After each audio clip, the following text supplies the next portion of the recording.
నమస్కారం, నా పేరు రాజేశ్వరి. నేటి సిటీ న్యూస్కు స్వాగతం. చెన్నూరు నియోజకవర్గంలో మంత్రి గడ్డం వివేక్ వెంకటస్వామి విస్తృతంగా పర్యటించారు. మంత్రి పదవి చేపట్టిన తర్వాత మొదటిసారిగా నియోజకవర్గానికి వచ్చిన వివేక్ పార్టీ కార్యకర్తలు ఘనస్వాగతం పలికారు.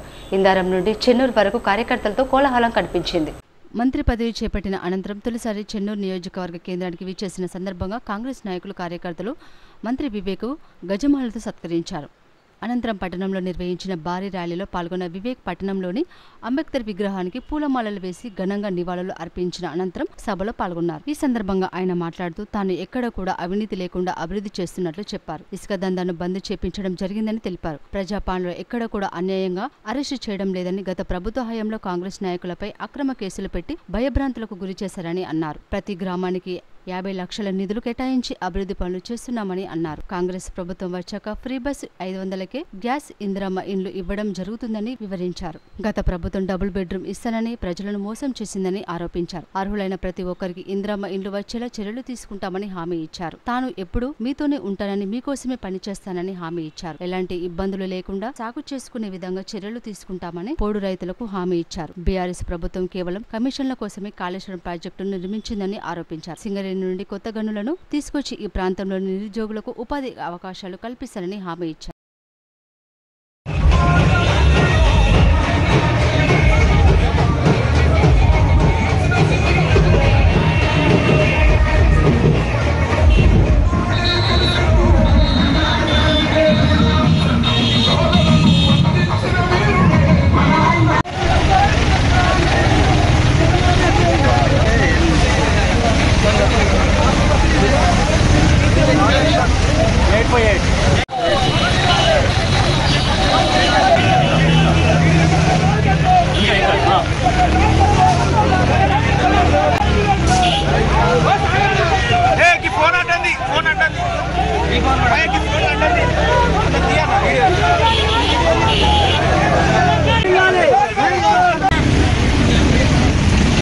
మనకు మంచి నీటి గౌరవం ఉండొద్దు. బతుకమ్మ వారు నీళ్ళు వస్తున్నాయి మిషన్ దగ్గర, కానీ మీకు అమృత్ స్కీమ్ కింద 30 కోట్లతోని ఒక మంచి ప్రాజెక్టు మీకు ఇంప్లిమెంట్ చేయబోతున్నాం. దాంతో పాటు ఇంకొక 15 సంవత్సరాల వరకు చెన్నూరు టౌన్ లో మంచి నీటి కరువు ఉండొద్దని చెప్పి ఒక 40 కోట్లతోని గోదావరి ప్రాజెక్ట్ కూడా త్వరగానే శాంక్షన్ కాబోతున్నాం. అంటే ఒక ముందు చూపుతోని ప్రజలకు ఏం ఇబ్బందులు ఉంటాయి, ప్రజలకు ఏం చేయాలి, ప్రజలకు ఎట్లా సేవ చేయాలి, ఆ సంకల్పంతో మేము పనిచేస్తున్నాము. మీరందరూ కూడా ఏదైతే మొన్న అసెంబ్లీ ఎలక్షన్ అయినా కానీ, పార్లమెంట్ ఎలక్షన్ అయినా కానీ, గడ్డం కుటుంబం మీరేదైతే ఆదరించి మీరు గెలిపించినారో, మీ భరోసా ఏదైతే మా పైన పెట్టారో, నేను దాన్ని ఎప్పుడు కూడా మనసులో పెట్టుకొని మీ అందరికీ ఎట్లా సేవ చేయాలో నిరంతరం సేవ చేస్తూ ఉంటాను.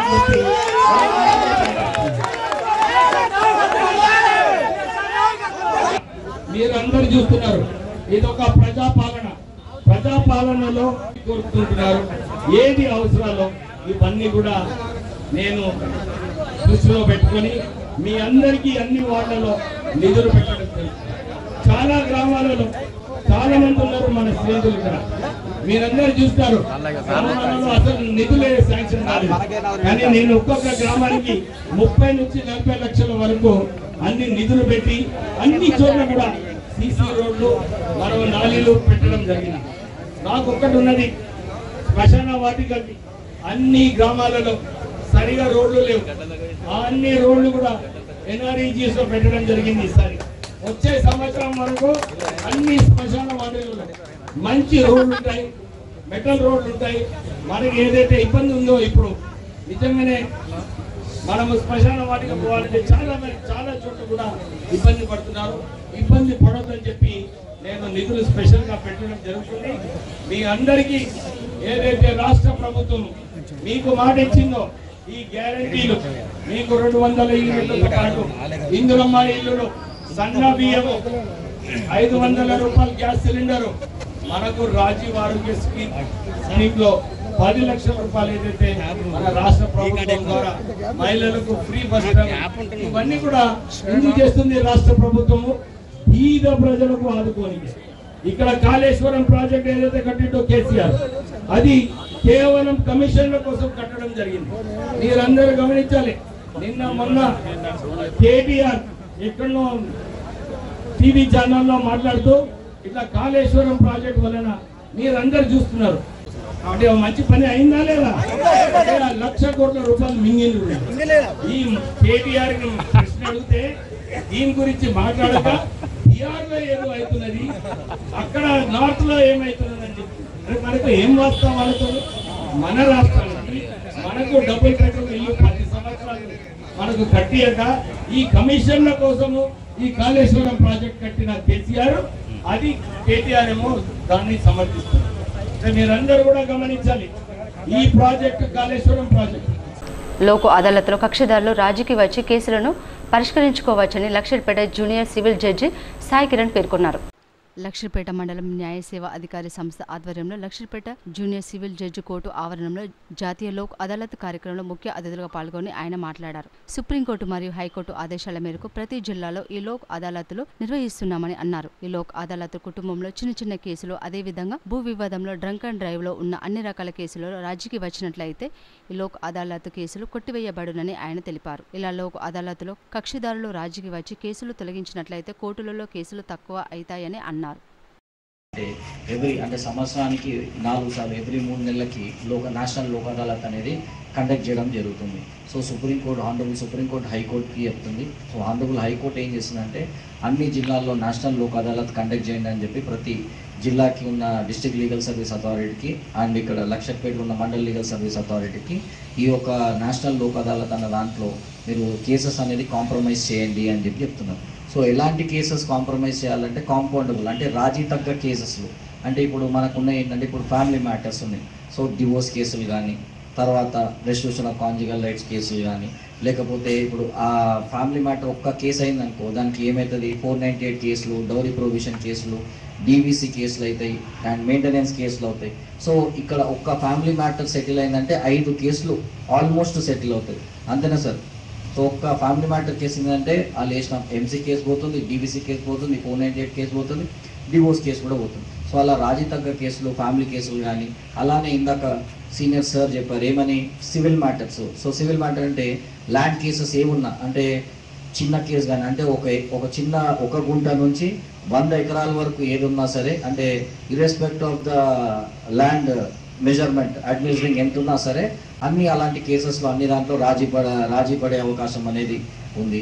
అలానే క్రిమినల్ కేసెస్లో వస్తే ఏమంటే ఏవైతే రాజీ తగ్గ కేసెస్ అనేది ఉంటుంది అంటే చిన్న అఫెన్స్లో అంటే చిన్న కొట్లాటలు కానీ, ఇప్పుడు మన దగ్గర ఏం చేస్తున్నాము మందు తాగి కొట్టుకోవడం కానీ, లేకపోతే డ్రంక్ అండ్ డ్రైవ్ కానీ, ట్రాఫిక్ చలాన్స్ కానీ, ఇలాంటి కేసెస్ అన్ని కూడా ఈ లోక్ అదాలత్లో కాంప్రమైజ్ చేయడం జరుగుతుంది. సో ఈ లోక్ అదాలత్ రోజున మ్యాక్సిమం నెంబర్ ఆఫ్ కేసెస్ అంటే అందరూ అంటుంటారు ఏంటి కోర్టులో ఎన్నో వేల కేసులు ఉన్నాయి, లక్షల కేసులు ఉన్నాయి అంటున్నారు. సో ఈ లోక్ అదాలత్ కండక్ట్ చేయడం వల్ల ఏంటి అంటే ఆల్మోస్ట్ 1,000 కేసులు అన్ని తక్కువ అవ్వడం జరుగుతుంది. అండ్ ఒక్కటే చెప్తారు అందరూ రాజీయే రాజమార్గం అన్న దాంట్లో అంటారు. ఒక కేసు వేస్తే ఏమవుతుంది ఎవరో ఒక్కరే గెలుస్తారు. అదే ఈ లోక్ అదాలత్లో వచ్చి మీ కేసు కాంప్రమైజ్ చేసుకుంటే ఇద్దరు గెలుస్తారు అంటే విన్ విన్ సిచ్యువేషన్ అని చెప్పేసి అంటారు. సో ఇలాంటి అవకాశం ఇచ్చినందుకు ఇలాంటి అవకాశం మీరు అందరూ ఉపయోగించుకొని ఏవైతే కేసులు అయితే ఉన్నాయో రాజీ పడదగ్గ కేసులు ఉన్నాయో ఆ కేసులన్నీ రాజీ పడాలని చెప్పి కోరుకుంటూ మ్యాక్సిమం నెంబర్ ఆఫ్ కేసెస్ అన్ని డిస్పోజల్ చేసి రేపటి రోజున అంటే ఏదైతే కోర్టులో అయ్యే కేసెస్ ఏవైతే ఉన్నాయో దానిలో మ్యాక్సిమం ఒక 50% తక్కువ అయ్యేలాగా చూసుకోవాలని చెప్పేసి దీనికి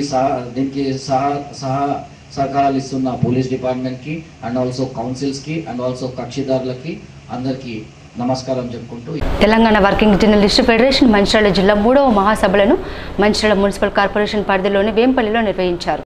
ఈ కార్యక్రమానికి ముఖ్య అతిథులుగా రాష్ట్ర ప్రధాన కార్యదర్శి బొడుగ బసవపున్నయ్య, రాష్ట్ర ఉపాధ్యక్షులు రాజశేఖర్, కార్యదర్శి చంద్రశేఖర్ హాజరై నూతన కమిటీని ప్రకటించారు. నూతన కమిటీని ఏకగ్రీవ తీర్మానం ప్రవేశపెట్టగా సభ్యులందరూ ఆమోదించి కమిటీని ఏకగ్రీవంగా ఎన్నుకున్నారు. అధ్యక్షులుగా తొట్ల మల్లేష్ యాదవ్, కార్యదర్శిగా చింతకింది మధుసూదన్, ఉపాధ్యక్షులుగా చుంచు చందు, అరికల జీవన్ బాబు, గొర్రె లక్ష్మణ్, సంయుక్త కార్యదర్శులుగా బుద్ధ రవికుమార్, రాష్ట్ర కౌన్సిల్ సభ్యులు గోపతి సత్తయ్య, మేకల ప్రభాకర్, ఆవిడపు వెంకటేష్ సభ్యులుగా ఎన్నికయ్యారు. ఈ సందర్భంగా రాష్ట్ర నాయకులు నూతన కమిటీని శాలువలతో ఘనంగా సన్మానించారు. ఈ సందర్భంగా బసవపున్నయ్య మాట్లాడుతూ జర్నలిస్టుల కనీస సమస్యలను ప్రభుత్వాలు పట్టించుకోవడం లేదని విమర్శించారు. Telangana working journalist federation Mancherial జిల్లా మహాసభకు చేసిన మీ అందరికీ జర్నలిస్ట్ మిత్రులందరికీ ఫెడరేషన్ రాష్ట్ర కమిటీ తరఫున ధన్యవాదాలు, శుభాకాంక్షలు. ఇవాళ మంచిర్యాల జిల్లా 3వ మహాసభ జరుగుతుంది. మనం జర్నలిస్టుల సమస్యల మీద వాళ్ళ సంక్షేమం కోసం మన ఫెడరేషన్ పనిచేస్తుంది గత 15 ఏళ్ళుగా. ఈ కాలంలో జర్నలిస్టుల జీవితాల్లో కొంత మార్పు వచ్చినా అనుకున్న స్థాయిలో ఆ మార్పు కనిపించలేదు. ఎందుకంటే కేంద్ర రాష్ట్ర ప్రభుత్వాల విధానాలు ఆ తరాలో ఉన్నాయి. ఇవాళ మీడియాని కార్పొరేట్ వర్గాలు ఆక్రమించిన నేపథ్యంలో ఛానళ్ళు కానీ పత్రికలు కానీ వాళ్ళ గుప్పిట్లో ఉన్న నేపథ్యంలో వేతనాలు కానీ ఇతరత అభివృద్ధి సంక్షేమ పథకం, ఇళ్ల స్థలాల కోసం, అక్రెడిషన్ల కోసం, హెల్త్ కార్డుల కోసం, వేజ్ బోర్డు కోసం మన ఫెడరేషన్గా పోరాడుతున్నాం. దానికి మీ అందరు కలిసి రావాల్సిన అవసరం ఉంటుంది. పోరాటాల కోసం ఈ సమస్యల పరిష్కారంలో అవసరమైతే ఇతర సంఘాలని, ప్రజా సంఘాలను కలుపు కూడా ముందుకు పోయి ప్రభుత్వాల మీద ఒత్తిడి తెచ్చి సమస్యలను పరిష్కరించే విధంగా మేము ప్రయత్నం చేస్తాం. అందులో భాగంగానే మొత్తం జర్నలిస్ట్ సమస్యల మీద కూడా ఇవాళ ఈ మహాసభలో చర్చించి తీర్మానాలు చేయడం ద్వారా జిల్లా కలెక్టర్లకు, రాష్ట్ర ప్రభుత్వానికి తీసుకెళ్లి సమస్యలు పరిష్కరించే దిశగా మేము ఫెడరేషన్ రాష్ట్ర కమిటీ కృషి చేస్తుందని చెప్పి మీ అందరికీ హామీ ఇస్తున్నాం. మంచిర్యాల 3వ మహాసభ ఇవాళ మంచిర్యాలలో జరుగుతుంది.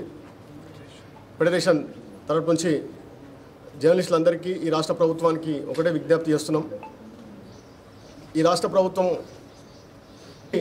18 నెలలు అవుతుంది. రాష్ట్రంలో ఇంతవరకు జర్నలిస్టులకు హెల్త్ కార్డు లేదు. అక్రెడిషన్ కార్డు కూడా శాశ్వత ప్రాతిపదికన కాకుండా ఈ స్టిక్కర్లతో కొనసాగిస్తున్నారు. అనేక సమస్యలు అప్రస్తుతంగా ఉన్నాయి.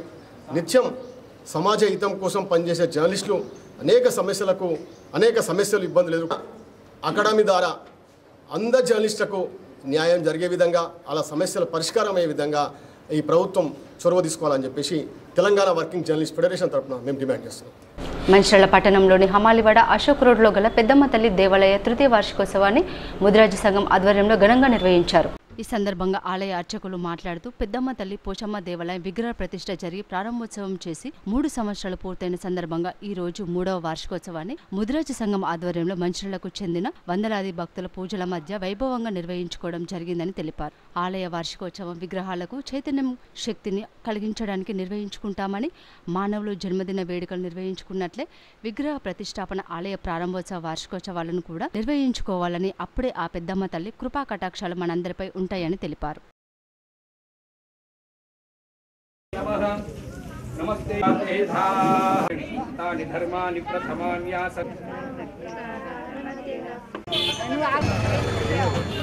తల్లి దేవాలయ వార్షికోత్సవం ఈరోజు 3వ సంవత్సరం అంగరంగ వైభవపేతంగా అమ్మవారి యొక్క అనుగ్రహం చేత ఈ రోజున యొక్క పెద్దమ్మ తల్లి దేవాలయంలో వార్షిక మహోత్సవ కార్యక్రమం ఇక్కడ జరుగుతున్నది. ఈ రోజున అలాగే పెద్ద సంఖ్యలో అందరూ కూడా ఈ యొక్క ముదిరాజు సంఘం సభ్యులు, ఆ తర్వాత మంచిర్యాలు ఉన్నటువంటి భక్తులందరూ కూడా ఈ అమ్మవారి దర్శనం చేసుకోవడానికి అందరూ పెద్ద సంఖ్యలో అందరూ కూడా తరలి రావడం జరిగింది. ఈ రోజున ఈ పెద్దమ్మ తల్లి దేవాలయ వార్షికోత్సవం బ్రహ్మాండంగా జరిగింది. ఆ యొక్క అమ్మవారి అనుగ్రహం చేత లోక కళ్యాణార్థం మన యొక్క వార్షికోత్సవాలు దేవాలయాలకు ఎందుకు చేయాలయ్యా అంటే అందులో ఉండేటువంటి విగ్రహాలకు చైతన్యము, శక్తి లభించడానికి ఈ యొక్క వార్షికోత్సవాలు మనం చేస్తున్న లోక కళ్యాణార్థం. మనమైతే మానవులం ఎలా అయితే మనము మన జన్మదినం పుట్టినరోజు జరుపుకుంటామో, ఆ సంవత్సరం పుట్టినరోజు ఈ యొక్క దేవాలయం ప్రతిష్టాపన అయినటువంటి రోజున మనము ఈ యొక్క దేవాలయాలకు వార్షికోత్సవాలు చేస్తుండాలి. మనకే కాకుండా అందరూ కూడా, భక్తులందరికీ కూడా అమ్మవారి యొక్క అనుగ్రహం ప్రసాదిస్తుంది కనుక ఇటువంటి వార్షిక మహోత్సవాలు అందరూ కూడా దేవాలయాలు, ప్రతి వాడవాడలో ఉండేటువంటి దేవాలయాల్లో ఈ వార్షికోత్సవాలు చేస్తుండాలి. అందులో ఈ రోజున మన యొక్క మంచిర్యాలు పట్టణ ముదిరాజు సంఘం అధ్యక్షులు శాతం మల్లేష్ గారు, అలాగే ఈ పెద్దమ్మ తల్లి ఆలయ వ్యవస్థాపకులు ఈ తూటి శ్రీనివాస దంపతులు ఈ రోజున వారు కూడా ఈ యొక్క హోమంలో కూర్చోవడం జరిగింది. ఆ తర్వాత ఈ యొక్క ఆలయ అధ్యక్షులు శ్రీ సూరయ్య గారు కూడా ఈ యొక్క దేవాలయానికి ఈ రోజున వారు కూడా ఈ పూజా కార్యక్రమంలో పాల్గొనడం జరిగింది.